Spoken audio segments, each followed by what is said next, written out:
Okay, guys, so it's very important for your back foot to roll, and as it rolls, it's gonna gradually turn, turn, turn, turn, and as you change your pendulum for this pendulum of the hip for this final moment, that's your final position of the foot.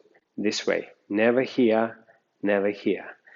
And most important is make sure don't do it right away. It has to happen gradually, like you're rolling, peeling from the back foot, gradual process. And as you peel that heel, it's gradually turn, turn, turn, turn, turn until you cannot feel it anymore. And then you're going to start your hip action and it's going to take you to the next step. So one more time.